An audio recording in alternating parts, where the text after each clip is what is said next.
We are recording episode 163, 162, 164, probably 163 with Will. Okay. Ellie. Ely. God damn it. All right, whatever. Strike two. I got one more try. Yeah. So last week our podcast was rudely cut short by my shitty internet and my shitty cell service, but made some adaptions. But that's not interesting, and that's not why anyone's listening to this podcast. So let's jump into it, man.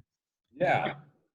Yeah, we were just getting into files the last episode. I don't remember what the files were. I think we were talking about Timothy McVeigh or the World Trade Center bombings, and then Oh yeah. So the one thing I'm still looking for it. Oh, But I mean, my actual reports from the Twin Towers in 91 off the top of my head, right? I thought it was 93. You're probably right. You might be. Right. You might be. I don't know. Yeah. I mean, that's Wikipediable. That is a verb, or a noun, or an adjective. But yeah, so I think we're just trying to remember what explosive was used in 91 or 93. 93, February 26th.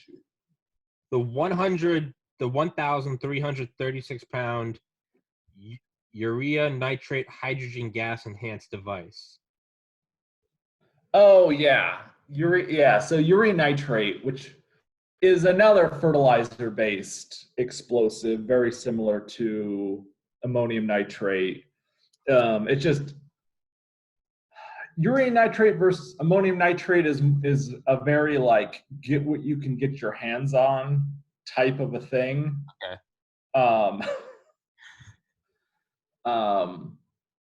There's all kinds of you can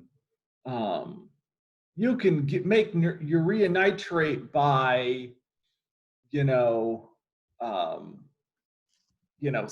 distilling urine and then nitrating the urea from it, or it's like or you can just buy bags of urea nitrate. In pretty much any country, the less developed the better. Oh really? Because there's like the less developed countries tend to use more like solid based fertilizers. Okay. And have less controls over them. Okay. Where in this country, it's a lot of liquid fertilizers with more controls. Okay. And the liquid fertilizers, I don't know if anybody's done work in it, but I've never heard of people making explosives from it. I'm sure it's possible because the chemical's there. It's still the same chemical, but it's suspended in probably a liquid, just water. But it's just not something that has come up. Like in any of my classes that I've taken on HME labs, which have been way too many, liquid fertilizers never been a thing. I've never, Sorry, I came upon that thought just this moment. No, not at all. I had on my friend Josh Newman yesterday. He's been on a couple times. He started his own podcast after doing one. Okay. He's 35. He was a Marine, I think. Okay. We're talking about. I brought up EOD, and he was like, he goes, man, those guys never got there on time. He goes, there was always like a 5-hour wait. And I was like, yeah, maybe. I don't know. Maybe they're trying to see if any of you dumbasses set it off. And he goes, they're probably doing something important, like defusing bombs. But, and I was like, yeah, he wants to get you to go on his podcast, by the way. I told him I'd ask him. Yeah. But send him my contact info. Well, that's what I said. I was like, I'll ask if I can send the info. But I guess wave to the ATF is it how easy is it to make, like right now, like with your knowledge? Is it like the knowledge that's like harder to come by? It's kind of like we don't control nuclear weapons so much as we control the material, Is it that it's hard to create bombs, or is it hard to learn how to create bombs? Everyone's on a So limb. 2 years of inorganic chemistry, like university level inorganic chemistry, and access to anarchist literature. Hmm. And you have the knowledge to create the most common, so like secondary explosives, which are the main charge, the big explosive. Like when we were talking about an explosive train last time, Yeah. secondary explosives in Lebanon was like the ammonium nitrate. Primary explosives is like the fireworks, Yeah. right? Or the fire, the beginning of that explosive train. So the most common primary explosive used by terrorists, like created by terrorists, when it's not just stolen mining grade blasting caps, is triacetone triperoxide, or TATP. With 2 years of undergrad chemistry and access to anarchist literature, you can make decent TATP with one stop at Home Depot. And actually, so in the military, we have like handheld spectrometers for testing unknown chemicals. We are like searching a lab and trying to determine what they're making. Is it a homemade explosives lab? Is it a drug lab? Is it a bio weapon lab? Whatever. We carry like down to the basic bomb squad teams, EOD teams. It's a portable little spectrometer. And when we train with these, the people setting up the training will often just fill containers with water as our simulant for us to run. But the problem is the spectrometer is designed to look for something dissolved in water. Like it's tuned for that. Yeah. So the spectrometer just gets freaking confused and looks at it forever, looking for something else in there. Because, if you have hydrogen peroxide, it's hydrogen peroxide, it's like 3% hydrogen peroxide with water, right? The spectrometer will find that it's hydrogen, will say, hey, you're looking at hydrogen peroxide. It won't say you're looking at water. Yeah. It's designed to look for most chemicals that are liquid chemicals are something in water. Yeah. So I went out to set up a training for the Army does these EOD Team of the Year competitions. It's like sort of like Best Ranger, but it's tiered, where it goes from the EOD companies up to the EOD companies will run a competition, and then the battalion level, brigade level, and then finally like an all Army competition. And I was running I was helping set up a HME lab for the competitors to run at a battalion or brigade level, something like that. And I was tired of the bad simulants in these HME labs, so I just went to Home Depot and I bought all the chemicals needed to make TATP at once. One, because I needed them for this lab, and two, I've always heard that retailers would flag certain combination of purchases, and I just wanted to see what would happen. Yeah. So I'm not going to get into how it's made. It's the easiest to Google thing in the world. Yeah. But the ingredients were high strength hydrogen peroxide, the higher the better. Acetone, which is just sold in the paint section. Polish remover or paint remover. Yep. Yeah. And it's just sold as a big can that says acetone. And it's really pure, way more pure than you even need for this. And sulfuric acid, which you can just buy as battery acid, or a few other things, drain cleaner. The drain cleaner stuff that has green dye works fine. And hydrogen peroxide is usually the tougher one to get, because you want you want 30 to 50% strength hydrogen peroxide, which is a lot stronger than the over-the-counter stuff.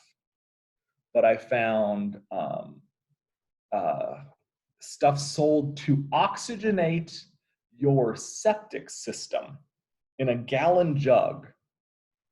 And based on how quickly it bleached my skin when I spilled a little bit of it, I'd say it's 40% or better, Okay. which kind of stunned me at how cheap a gallon of 40% Gallon. hydrogen peroxide was. The other place to get it's is like hair bleach, Yeah. but they usually charge a lot for that. Yeah. And it's like a lot of states require a beautician's license or cosmetology license to buy it. Okay. But no, Home Depot, septic tank oxygenator. Shout out Home Depot for enabling the ISIS in all of us. Yeah, but and that's kind of like, I think I was talking to you. I think I mentioned it last week that I am astounded every day with like how crazy things seem to be with politics right now, with riots going on after protests, Yeah. and all the things going on, but nobody's blowing things up. Yeah. Yeah, we did talk about that. There's no, why isn't there weren't there some like homemade bombs in Portland? Weren't they throwing them at like they put like a fence around a court or a federal court? Or were those just like So little bombs? I used to get, when I was active duty, I would get the FBI and the ATF come together and they put out a weekly email of all of the explosive incidents in America. Hmm. And there's way more than you would think, but almost all of them are kids with what I call an aluminum foil bomb. Are you familiar with that concept? No. So it's a very common thing for kids nowadays. It's you take a ball of aluminum foil and a little bit of sulfuric acid-based drain cleaner. You put it in a soda bottle, and you seal it up really fast and throw it. And it generates, I think, hydrogen gas until the bottle blows up. Okay. And it'll take apart a mailbox. Fuck yeah. My brother used to make us dry ice bombs. Yeah. Same idea. But they prosecute kids for Oh, that shit now. oh shit. Yeah. I would get a weekly roll up on all the things the FBI or ATF responded to. And it would say what charges were filed. And yeah, every week, 5, 10, 15 of these, and I call them overpressure devices in general, like that whole category, Sure. because it's just something generating gas until the container lets go. Yeah. And I was like, I would have gone to prison when I was like 12 for that shit. Yeah. And that's how I got interested in this field. So I used to feel like if I ever got called on one of those, I probably would be like, oh, I don't know what's here. Like, Yeah. I don't think it was those kids. I don't know. I don't know. But yeah. Yeah, I know. Yeah. When we used to make dry ice bombs in like an upscale neighborhood, I mean, we were like 12, 13. Yeah. We get big ones. We moved up from like the 20-ounce bottles to like the 2 liters, the 3 liters, like get them in Yeah. shots, really get some heat on those motherfuckers. You can get federal charges for that shit now. It is crazy. Jesus Christ. So, all right, so those are all those, but yeah, what happened with Home Depot? I know you said you can't say how you made it, but was there anything? No, here's the thing. So I intentionally wasn't combining, like, I know how, like, every EOD technician knows how to make TATP from raw ingredients, but that wasn't my point. Yeah. I wanted to have clear, like, beakers and glassware set up with the raw ingredients so that they can run their spectrometer. And then I took, because it's a white crystalline solid, you end up finishing it. One of the good ways to finish it is in like a Pyrex baking dish and let it dry there. So I took popcorn salt and basically dumped out a thing of popcorn salt into a dish and then added a little bit of water to sort of dissolve it and then let it dry and recrystallize as a mess. And that was the sample of finished product for them to check out. So they would have gotten sodium chloride from that. And I'd be like, yep, your spectrometer works. And then I wanted them to be able to scan all the other glassware and get an actual reading on their spectrometer for hydrogen peroxide, for sulfuric acid, and for acetone, and be able to tell the graders, oh, they're making TATP here. Okay. You know, they've got a white crystalline solid, they have the ingredients, and then they have the different stages of work from like, yeah, there's like different steps in making it, and I had them all set up. Yeah. And it went well. But yeah, I didn't get the slightest sideways look going into, you know, Home Depot in civilian clothes and buying just the ingredients for this explosive, you know? And it wasn't like in Breaking Bad where, you know, I don't know if you saw Breaking Bad, but there's this great scene where he catches two guys in Albuquerque at a like Home Depot or a Lowe's, you know, probably with a different name for the show, and basically talking about buying all the ingredients.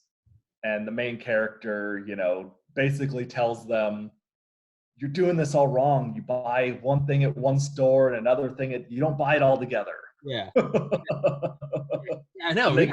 But do you think maybe that it was flagged, but it's flagged in like a they don't want to spook you? I'm just looking at it from my because I spent years in the FBI. Let me tell you about our tactics. But I don't. Yeah, do it quietly. Maybe try to follow the person, see if they're part of a larger network. It's possible, but you know, I think what's more likely is if there was, let's say, something blew up in that area where I was. Yeah, they might have gone around to, and they figured out it was TATP. Mm-hmm.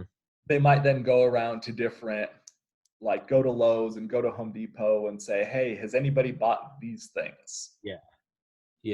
After the fact. It didn't feel like there was anything proactive going on, which is kind of what people always said happened.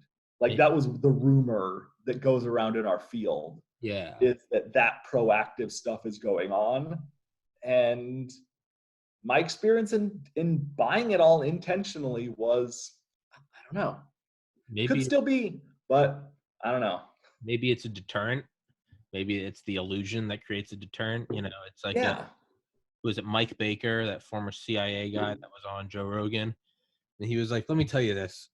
He's like, yes, they're watching everything. They're recording everything. But guess what? They don't give a fuck about you. They don't give a fuck about the porn you're looking at. They don't give a fuck about what you're Googling. Yes, they have everything, but because they have everything and it's 300 million people's everything, is an infinite stack that every day would take a single 24-hour period would take a century to go through. So unless you're a high value target, they don't give a fuck about the weird porn you're looking at, about what you're buying, about what you're gambling. They don't care. Yeah. And that's one of the reasons why one of the reasons I don't get all worried about surveillance is I know I've been on every list for a long time. Yeah. You know, military bomb techs, we all work with the Secret Service at one time or another. The Secret Service, I don't know if you're aware of that. I didn't know that. The Secret Service doesn't have a bomb squad, and they rent out military techs on a rotational basis. Well, that probably makes sense. Just get the ones where you're going. Going somewhere, pick them up from there. Well, so we always try, the closer you are, the more likely. But I used to I'd fly from Maryland to Arizona for a Secret Service mission. Oh, so okay. You're not just getting the people near. I wonder what the reason is for that. So the big reason is nobody's ever found a bomb with the Secret Service. So if you were a Secret Service bomb tech, you'd get your little bit of training at the beginning, and then you'd never see anything real again. In Annie, I think it's this book, Annie Jacobson's Surprise, Kill, Vanish. It's all about like the CIA Special Activities Division. But they Mhm. talk about it was George H.W. and I think Iraq. They did find a bomb under a bridge and they diverted the motorcade, but they did it very quietly. Yeah. And I think she said, and like it's not public knowledge until like the publishing of this book in 2019. But they were like, not to say you're wrong, but No, I mean, so yeah, why would you announce it? over in Iraq, it would be different. Okay, yeah, that's I'm different sure. than I America. don't. I'm excluding. Okay, I guess. okay. I thought you meant like that makes a lot more Yeah. sense. It probably happened Yeah. in Iraq under a bridge as opposed to And Brooklyn. it probably wasn't just for him. It was probably just there was a roadside bomb, Yeah, because they're and everywhere there. It's like dandelions. They just found a bomb. yeah. Well, I mean, it was probably his motorcade route because it was a common military route. Okay, sure. And the military routes are being checked for bombs constantly, and they're constantly being found. That makes a lot more sense. That makes Yeah. it's But probably like, not like yeah, well yeah. path that they've done Yeah. before, that all the drivers know, that the nearby bases are familiar with, and hand in hand, which the terrorists are always setting up IEDs for. And the route, it was probably going from like the Iraqi Capitol government building where the prime minister is, between there and the military base. Yeah, yeah, Like that's what the route was. And it's probably the route yeah. that, the big highway that's actually paved and well maintained. That isn't yeah, that is doesn't go through like the back like valleys and mountains of like the heroin farmers. Like yeah. Yeah. Okay, so that's a Um, lot different. Yeah, that's not okay. That's apples and oranges. That's a back road yeah. versus Birmingham. Yeah. As far as I know, so Mike Vining has a good story. Um, so there was one big one, but there was a Secret Service thing going. I gotta. He's got a great story. I've heard him tell it.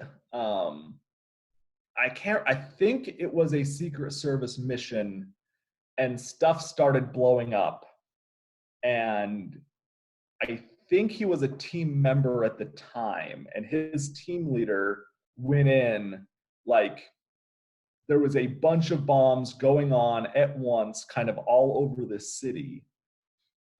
And they got called for a suspected device at like some kind of plant. Um, and his team leader went in to go check on it, and it went. Oh, And he died. The dude died. shit. And I think this was when before he went Delta, when he was a normal EOD tech. So it would have been like Vietnam era.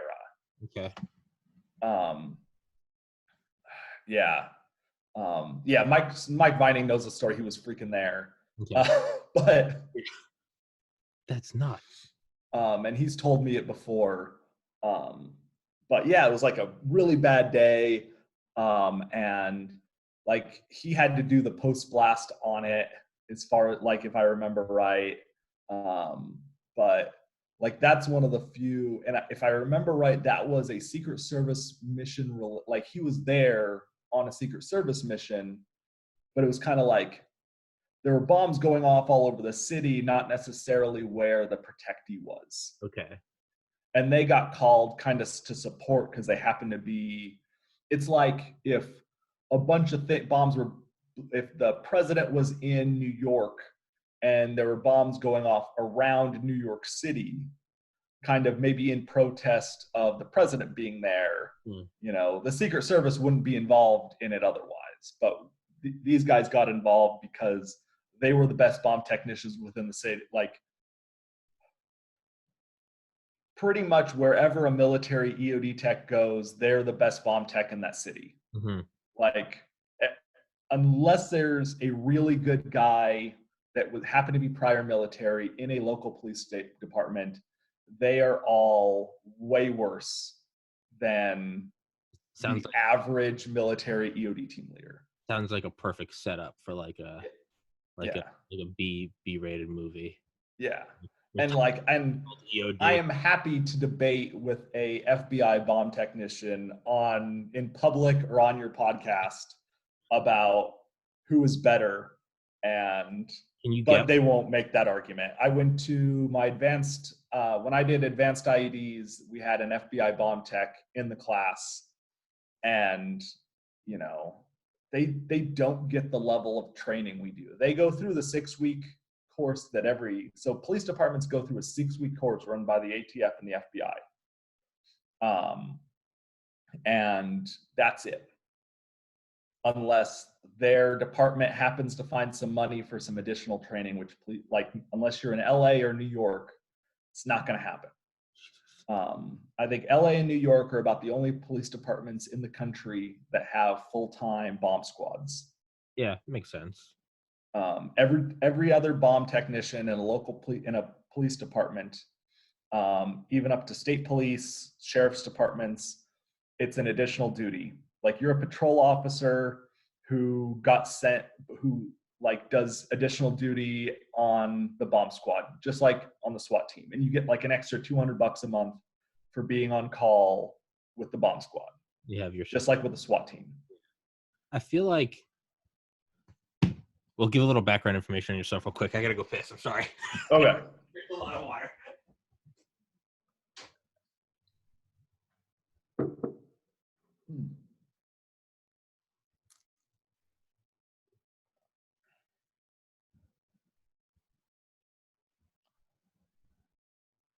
If Tommy doesn't edit this out, I am just checking my email.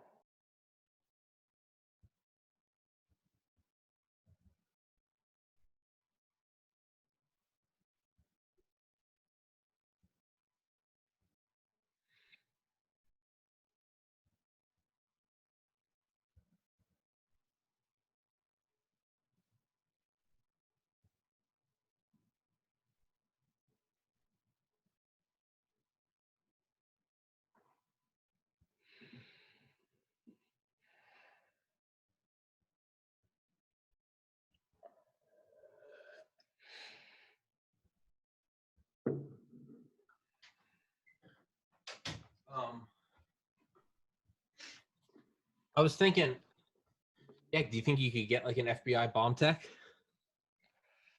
I don't know any of the FBI guys. I've got a few, like I've got one contact at NYPD who's a National Guard EOD technician. But most, like where I live in Ohio, when I was first getting out, I was looking at maybe local law enforcement to try to get on a bomb squad.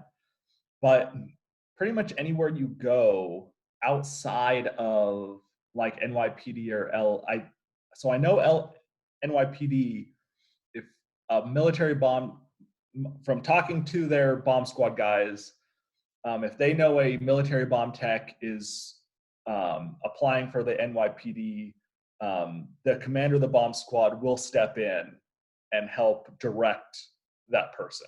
Okay. Because it's such an advantage in training and things. Because to be a military bomb tech, you have to go through Navy EOD school, which is give or take a year.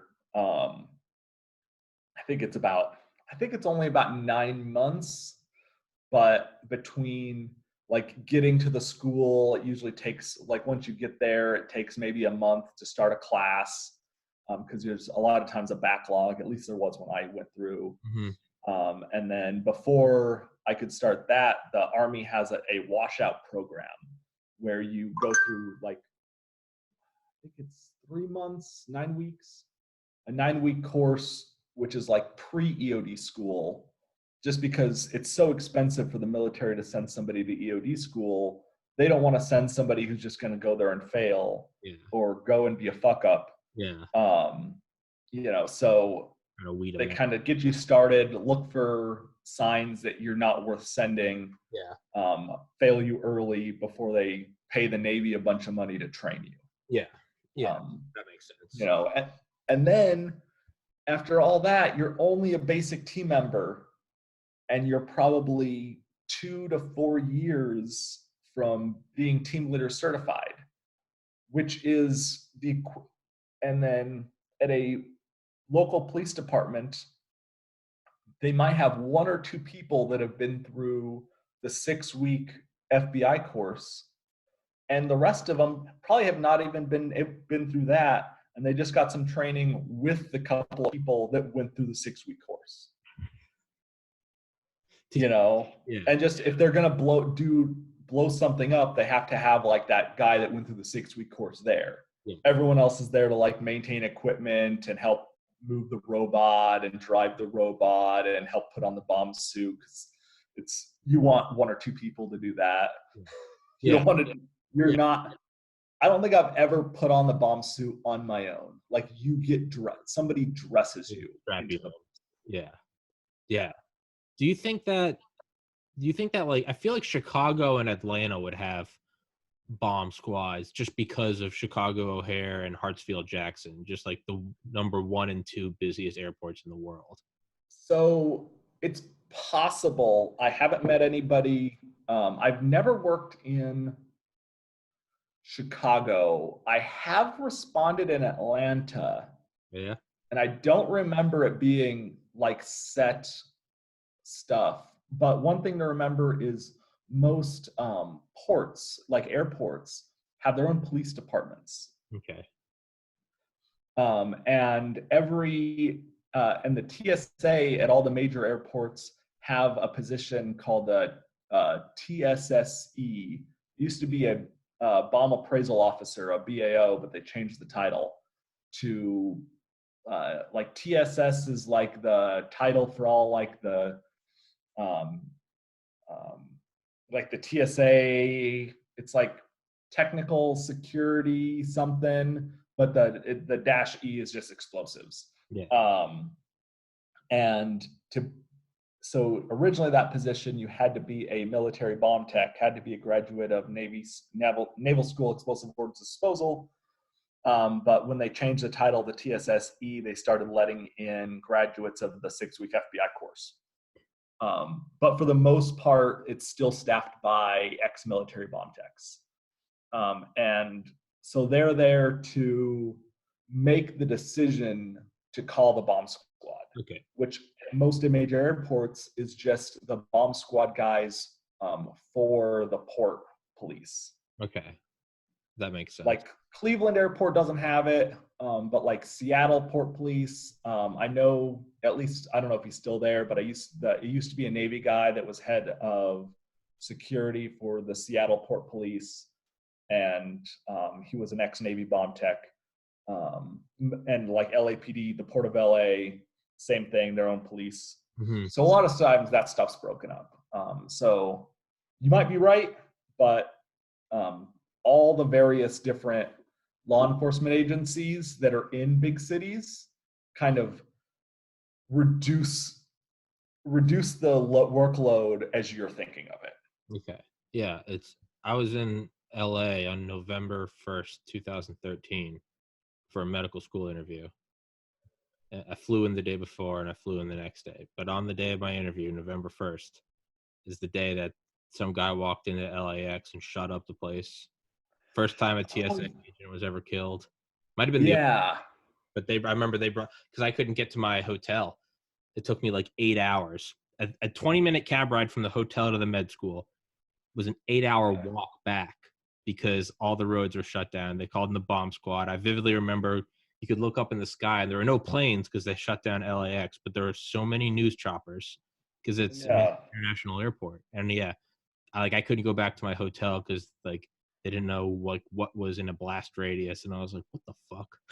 But because that's when they started emphasizing the security risk of long lines at security, because the shooting was like at the TSA checkpoint. Yeah. So the guy walked right up. Yeah, killed the TSA agent. I think he was killed.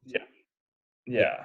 because it became it became a big news piece that long lines, like, because if you're flying in at Christmas, there's 1,000 people at the TSA checkpoint at a big airport because it's like a whole bunch of lines Yeah. snaked around. Everybody's crammed together. There.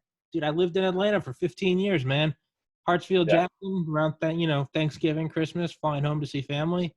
Oh yeah. I always think that. I'd be like, man, if I was like much more unstable and maybe like a religious fundamentalist, I was like, there's a lot of security to get, into the main airport, but I'm like, where everyone is just being dropped off. Yep. Sure, they have cop cars there, and if anyone like parks or stops their car, they'd be like, no, you got to keep going.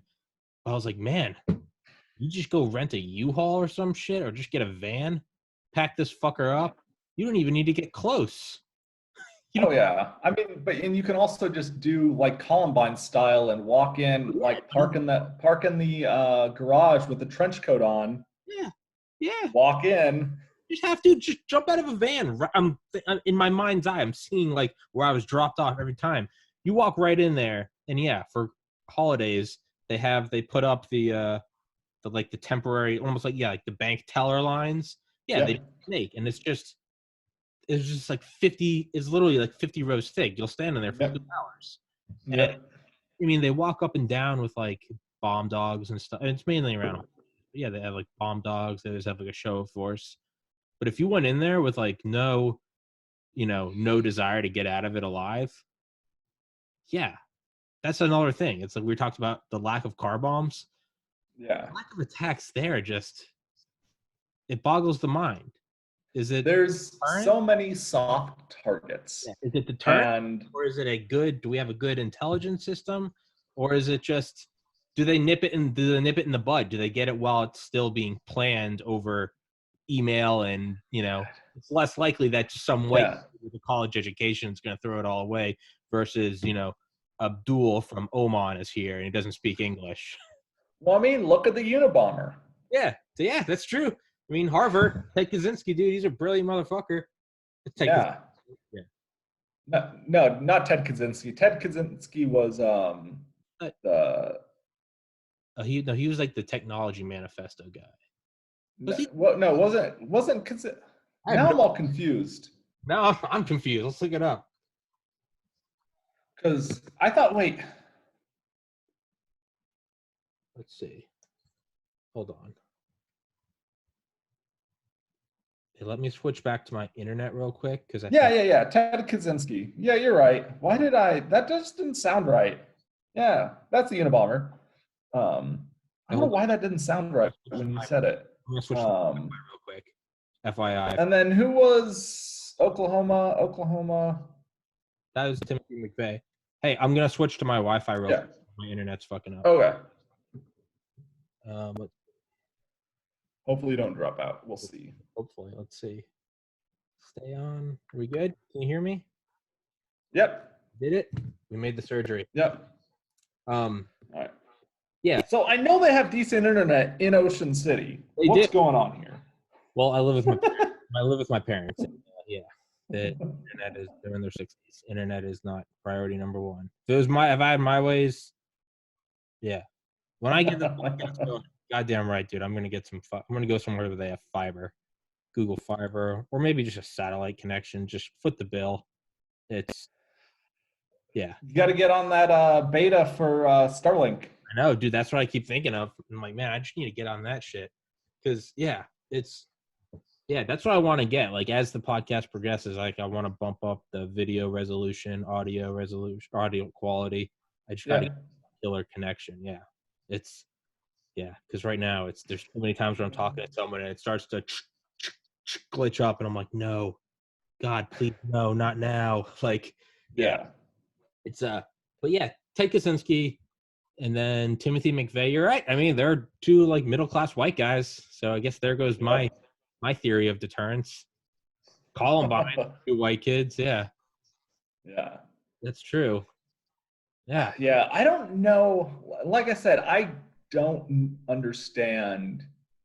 Dude, I went the different University. What's that? I went to the University of Georgia, and I mean, there's like 40,000 students there, and I had all my my redneck friends, other friends that were like ex-military. You know, if you have a gun on campus, that's 10 years in prison and $10,000 fine. But they all carried Glocks in their backpacks because their mindset is like, man, I'd rather fight this in court than just be, because you go into those big like organic chemistry lectures, you're just in like an auditorium, you're just in seat number 1 of 500, and there's one entrance. I used to always think, I'd be like, someone's just gonna walk in here one day and just light this place up. They all used to carry guns because they'd be like, fuck this, you know, I'm gonna put one in his head if someone comes in here. But I used to think like, so yeah, me and my friends would always talk about that. Like, man, if there was to be a shooting, where would it be? And it'd be like probably in like the SLC, the Student Learning Center. But then we started to think, if you look at UGA, there's the stadium is right in the middle of campus, and there's like an elevated bridge that goes by it. All the buses go on it. People can walk. It's right behind like the field goal. We used to think in our, you know, completely normal conversations, me and my friend would always think like, man, if you really wanted to fuck shit up, you would just, because you can probably ram off the bridge into the stadium. Like, dude, if you got a bomb, you could go right into the student section and take out like 10,000 people. But like, if you wanted to, I think you probably could. There's no security. Yeah, I mean, Watching. and you probably, it's funny because this made so little news, but a student tried to walk into either an Oklahoma State or a University of Oklahoma game Really? with a bomb of TATP, the explosive I was talking about earlier. Yeah, he had a backpack full of pipe bombs filled with TATP. But the thing is, TATP's primary explosive, you're supposed to make like the little blasting cap out of it, not the big explosive, because it's so sensitive. Yeah, it's like It also reacts with metal and becomes more sensitive. oh, So he filled these metal pipes with TATP, jacket. and he sat down on a bench outside of the stadium. And it's a matter of debate. Some people think that he just decided to kill himself instead of going through with it. Or some people think when he set the bag down, because it was the TATP, it reacted and went off. But needless to say, it blew up while he was like, he decided, I guess, like one of the theories is that he went to sit down on the bench to wait until like, you know, right before halftime, to when it was like as crowded as possible, to walk in and blow himself up. And then, but when he sat down, there was a problem and it blew up and it separated his head from his body. I think if I remember right, his head went like 100 yards. When was that? I want to the early 2000s. It's pretty easy to find. Yeah. OSU. You said OSU. OSU or either OSU. I looked up OSU bomber and it came up with bomber jackets for OSU, like the leather ones. It might be OU also, or University of Oklahoma. Oklahoma bomber bombing. Oklahoma. God damn it, that's a Timothy McVeigh one. It's Oklahoma City bombing. Okay, that's not what I'm looking for. Yeah. I can't spell. University bombing. Let's see. 2005, University of Oklahoma bombing. Bomb went off near George Lynn Cross Hall. Let's see. October 1st, 2005. The bomber, OU student Joel Heinrich III, was killed in the explosion. Yep. Yeah, he used a bunch of ammonium nitrate. There was an innuendo regarding the Pakistani heritage of the bomber's roommate. He used Oklahoma, yeah. Yeah. Yeah, after the explosive, the agent was found to be TATP. Yep. Yeah. They can, yeah. Yep, and then, but yeah, I know the FBI guy that, so he works in, I think New Mexico State has a big bombing, explosives, um, like research. They do a lot of explosives research. They have like a mountain where they can have basically zero range limit. They can make bombs as big as they want. Um, but he got called in because when they went into his dorm was covered in TATP residue. And I guess his roommate just thought he was making drugs and didn't say anything. I mean, college, you know, Yeah. a little crazy. Yeah. But yeah, so like, but that happened in 2005. I'd never. Exactly. I mean, did you know? I never knew this. Did you know that Columbine was supposed to be a bombing with like a little bit of shooting? If you ever watch the Foley or read all the classified shit from the FBI, their full report, No, I never got too deep into that. Did they get like stopped and then it rolled into a bunch of shooting? It kind of it didn't go to plan, which I guess nothing ever does. This is like 5 years ago. I went on like a 2-week bender where I just kind of read everything about it, watched everything about it, and what they wanted to do is they had propane tank bombs, and what they wanted to do is they went and set them down in the cafeteria, and above the cafeteria was the library. And their idea was that at the very like peak lunch hour, they detonate the bombs that would kill everyone in the cafeteria, and they hoped that it would bring down the library and everyone in the library. And then as everyone ran out, they were going to go, like true psychopaths, they were going to be out on the edge and just start mowing everyone down. So it was you either go back into the flaming building or you get shot. And not only that, they put explosives in their cars so that later, when they, eventually when the cops would get to their cars, a secondary chain of explosives would go off so they could take out EMT and bomb squad. The bombs didn't go off. So they went in and just started shooting. And towards the end, right before they went to the library and did their kind of final stand, there's actually, it's like the most famous like still. If you just Google Columbine, it'll probably be that frame still where it's like you see them and they're like, it's from a cafeteria CCTV. Oh yeah. Watch the video. They went in there and they were actually taking pot shots at the propane tanks, and they think that was the first maybe like loose attempt at suicide. It was just like, let's see if this fucker will go off. Didn't. They went back up to the library, shot a couple more people, and then shot themselves. Real piece of shit. Propane tanks aren't a super I don't think they were bright kids. Thing to bomb, like make a bomb out of. I mean, they also left diaries saying that after they died, they were going to become demons and fly around the underworld. And I'm not making this up. And then hijack planes and fly them into skyscrapers in New York City.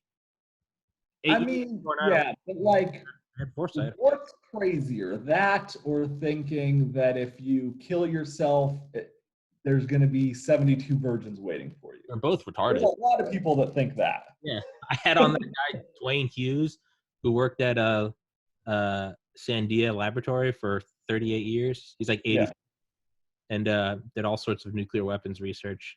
Yeah. He was, just unabashedly, this guy doesn't give a fuck. He's just, pro-American, zero PC. And he was like, I don't understand the whole 72 virgins things, because I can tell you right now, we have enough of a stockpile of nuclear weapons that we might deplete their virgin supply. Like the number we kill. I was like, fuck yeah, Dwayne. But yeah, man, they're both equally retarded. But did you know one of the kids? I think it was Eric Harris and Dylan Klebold. One of them was born on 9/11, obviously before the actual date, but that was his birthday. Little fun fact. Yeah, and they did the shooting on 4/20, Hitler's birthday. I mean, that's not surprising. No. They had to pick a day. They had to. Dude, I always think about that, like 4/20, like the whole 4/20, weed thing, that's been going on forever. You got to think, because when I was in high school in the mid to late 2000s, 4/20, you'd always see the stoners, like even at a private Catholic high school, you'd see them, you're a bunch of edgy 16-year-olds, 4/20, dude, we're high today. You got to think, man, there had to have been someone high at Columbine on 4/20, and that just would have made the whole thing so much worse. It's nothing to joke about, but I think about that, like, man, my old roommate had had kind of a funny idea about 420. I Like, think it was 420 when I was like a sophomore in high school. Two girls took LSD and were just crying in one of my classes, like sobbing, like losing their shit. And my teacher didn't know what the fuck to do. who the fuck would take LSD and go to school, man? Yeah, seems like a waste. You do if you, my time's doing it, only a handful. Do it with like a best friend, a good vibes guy. You go out into the woods, maybe a lake house on a sunny day, and you watch the water shimmer and listen to birds. That's a religious experience. Why the fuck would you take it at school? I don't know. I just remember like, because I actually worked with both of those girls in my first job, and like they worked with me at this time. Yeah. I was a busboy in a restaurant at 15 years old, and I think they were both hosts, like hostesses. And yeah, they were all fun. I had to ask them like that weekend when we're working, like what the fuck was going on with you two? Like, oh, we took acid and went before class at lunch. That sounds like the worst day of your life. Yeah, right? Acid is like acid's a lot like a solid fuel rocket. Once you light it, it goes. So if you're gonna light it, make sure it's planned. Make sure you've got open skies. You've got your trajectory because you're just going until it runs out. Yeah. It's not something that you can maneuver. You don't take it and then, well, let's hope everything works out. No, you don't light the back of a rocket. Yeah. You only do if you're going for like a moonshot, right? Yeah. One other thing that's worth checking out, because it'll probably lead you down a whole bunch of podcasts. Yeah. There's an old 60 Minutes report called "A Bad Trip to Edgewood." Okay. It's on YouTube. I'll write it down. Back during the early days of the Cold War, the Army ran there's the Edgewood Chemical and Biological Center, okay, which is headquartered in basically Aberdeen Proving Ground, but it's another peninsula that's completely disconnected. I lived there for 5 years. Okay, yeah. It's known as Edgewood Chemical Activity. Edgewood Arsenal Human Experiments. Yeah. Yeah. Chemical. Okay, yeah. And they basically were testing LSD and PCP and a bunch of other things on active duty military. Basically, they tell these kids that were like in the military during the Cold War, hey, you can either have a shitty job as an infantryman doing KP, doing all this other, shitty tasks, or you can come over and be part of this, thing going on, and you get 3-day weekends every weekend, and you get no extra duties. Fuck that, dude. If the military is giving you psychedelics, it's not for. Yeah. And you just do what they tell you to do. Take what they tell you to take. Fuck that. Sounds like MK Ultra, man. But it was all used. So like MK Ultra was like, hey, we think the Soviets are trying to figure out how to use psychedelics to make, for like remote viewing to spy on, but this was all, would these things be useful in combat?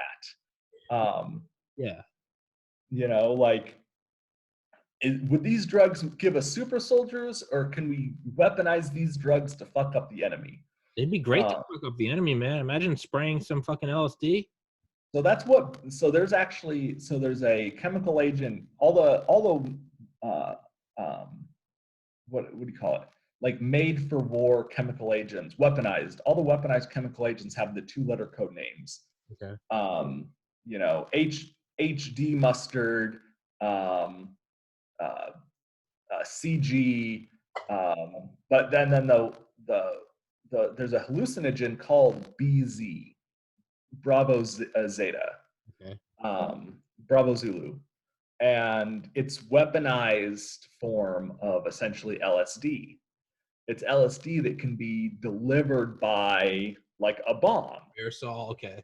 Yeah, but that you can fill a bomb, bursting explosive shell with BZ, and it would make the enemy trip balls for a couple of days, and but like obviously like chemical warfare kind of petered out, but Like that was in the stockpile. That's a real, like, it's weaponized, basically LSD. Cold War, nothing was off the table, man. Nothing Yeah, was off the table. yeah. We had the British had a thing called, I think it was Operation Blue Rooster or Blue Chicken, nuclear landmines that they put between them and the Soviets, and they put them Oh, underground, but because it was permafrost, they had yeah. to keep it warm, so they filled it with a bunch of seed and then put chickens in there and their body temperature. Yeah, that never really went to fruition. But there's a bunch of I've seen other diagrams for nuclear landmines. They're real. Like there's a bunch of VX.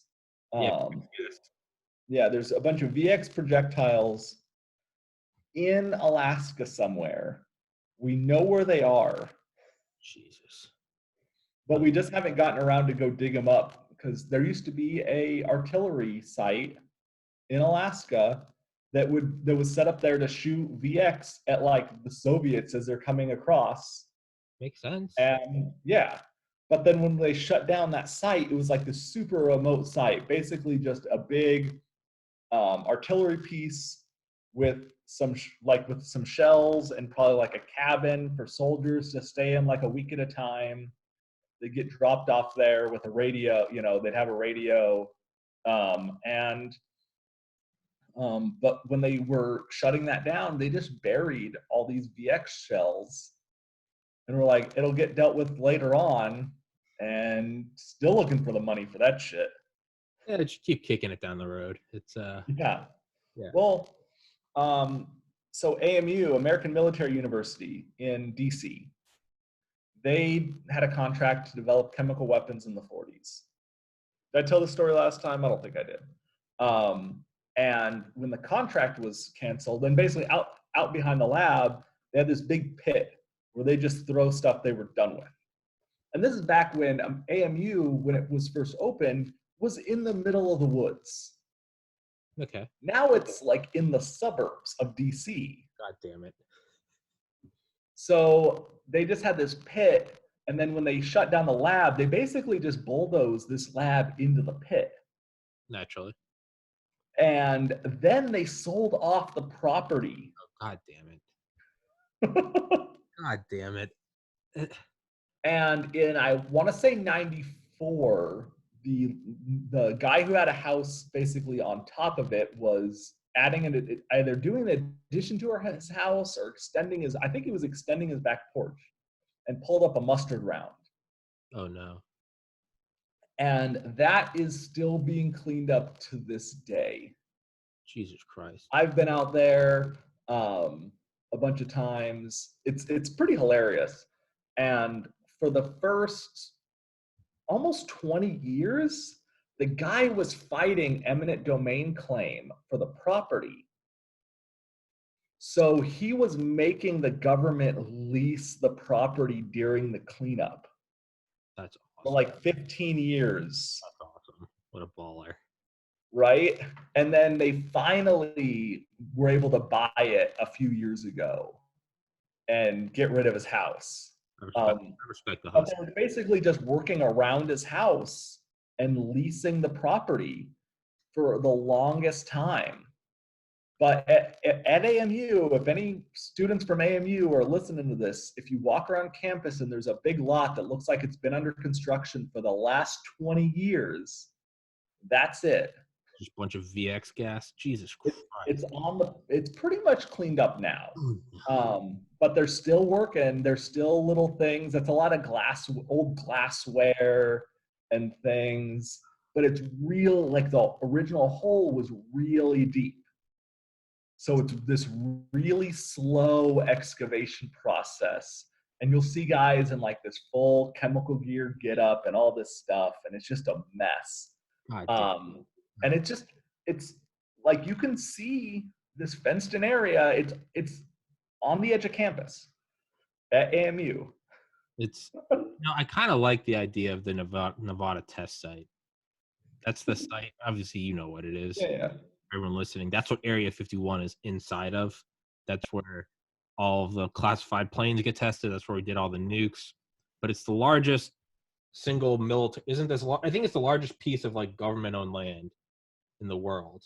I think I wouldn't go there. There's giant BLM owns, not owns, BLM controls most of the land in the West. Nevada test site is 1,351 square miles. Yeah. A big boy. Yeah. Oh yeah, it's huge. But Yeah. just like it all depends on what you describe as a single piece of land, just because. Okay, wait, this says it's this, okay, not 1,300, 4,531. Yeah. Yeah. And it might be the single largest single thing, but just BLM controls so much of the West right now, just the way the West was laid out.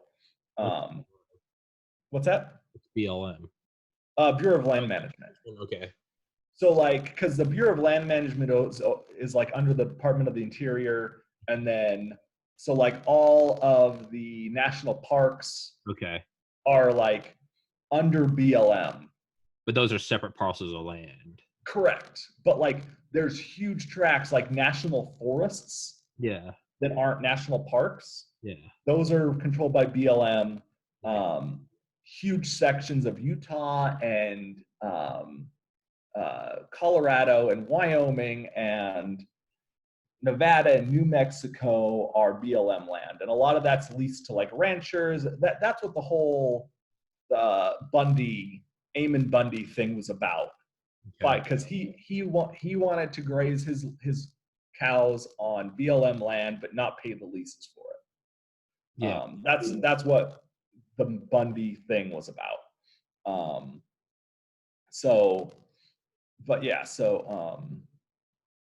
Anyway. Yeah, I know. Yeah, just the statement. It's the single largest government piece of property. And I'd look into what all BLM controls. Okay. Regardless, point is, it's a big old fucking place to blow shit up and test stuff. I think you're right that it is the biggest military installation. Yeah, they should just, in all of my, again, all of my bureaucratic experience in my 100 years in government, is just put all the testing there so we don't have any more of this VX gas shit and all that's from back in. Like, for the most part, testing and disposal of stuff is pretty well controlled. I didn't often go to, but at the same time, so like one of my first jobs as a bomb technician was they do DOT testing for new guided missiles in Alabama. Mm-hmm. And they were drop testing the new version of the Patriot. Basically, they had to prove that if it was in a car accident being shipped across the highways, that it wouldn't blow up. Yeah. So they had a Patriot missile in the tube, in a rig, and they dropped it. Well, it didn't blow up, but it broke off the rails in the tube. So they basically signed it out of an ammo supply point, and the ammo supply point wouldn't take it back because it was too broken. Yes. So I got called in to blow it up, which was fine. It was just a silly situation. Well, and then right next to the whole episode. What's that? That's a whole episode. Yeah, and then right off next to the drop site, the drop thing, they had a giant pool that they would fill with diesel fuel and suspend a missile over that, and it had to survive so much time in the fuel in the fire without blowing up. Yeah, there are a lot of cool old like color tests from like the 60s. Yeah, nuclear reactors, and they put them on semi trucks, and then they'd like hit them with a train, and it's all out in the Nevada test site. Did it survive? Okay, and then they'd put it in a pit with a bunch of gas, and they'd be like, it has to be able to survive like 35 minutes in this like raging inferno.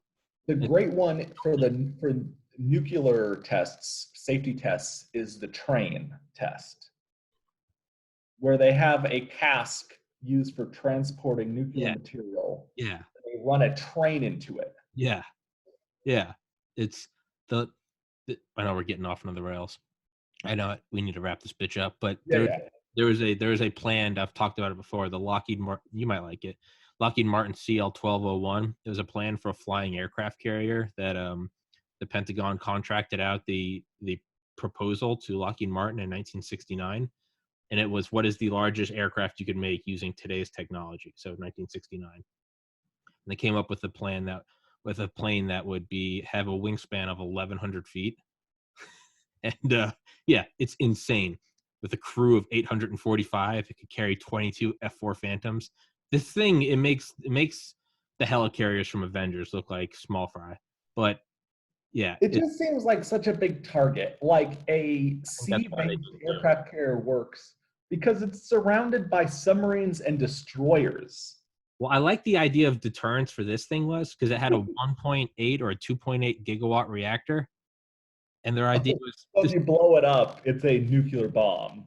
Well, no, it would have been a Chernobyl. But then then the question was posed: well, what country wants to shoot this down over their airspace or over their land? Yeah.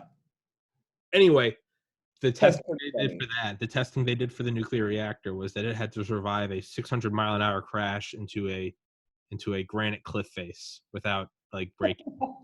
And apparently they got like the material science down pat. They're like, it will survive. Well, I mean, there's 2 or 3 major broken arrow incidents with, you know. Let's wrap this up. Okay, yeah, let's wrap this up. We'll go. We'll do another episode because we still have a lot to talk about. But I know I said I'd let you go.